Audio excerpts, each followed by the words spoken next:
মণিপুরে অসম রাইফেলসের কনভয়ে জঙ্গি হামলা, শহীদ 2 জওয়ান।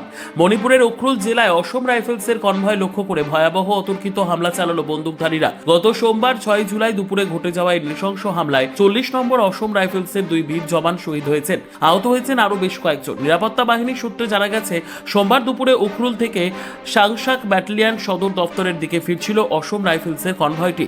202 নম্বর জাতীয় সড়কে নংসাং খং এলাকার একটি সেতুর কাছে আসতে কনভয় লক্ষ্য করে পরপর দুটি আইইডি বিস্ফোরণ ঘটায় দুষ্কৃতীরা। বিস্ফোরণের ঠিক পরপরই চারপাশের পাহাড় ও জঙ্গল থেকে ঝাঁকে ঝাঁকে গুলি ছুড়তে শুরু করে বন্দুকধারীরা। জওয়ানেরাও তৎক্ষণাৎ পাল্টা জবাব দিলে দুপক্ষের মধ্যে প্রায় 1 ঘন্টা তীব্র গুলির লড়াই চলে। এই হামলার ঘটনাস্থলেই শহীদ হন ওয়ারেন্ট অফিসার বলবন্ত সিং এবং রাইফেলম্যান CM সিং। ঘটনার পরপরই পুরো এলাকা জুড়ে সেনা ও পুলিশের বিশাল বাহিনী বড়সড় চিরুনি তল্লাশি শুরু করেছে। তল্লাশি চলাকালীন ঘটনাস্থল থেকে আরও একটি অবিস্ফোরিত আইডি উদ্ধার হয়েছে। এখনো পর্যন্ত কোনো সংগঠন এই হামলার দায় স্বীকার করেনি। এই কাপুরুষোচিত ঘটনার তীব্র নিন্দা জানিয়ে মণিপুরের মুখ্যমন্ত্রী সুজনম খেমচান্দ সিং দোষীদের বিরুদ্ধে কঠোরতম ব্যবস্থার আশ্বাস দিয়েছেন।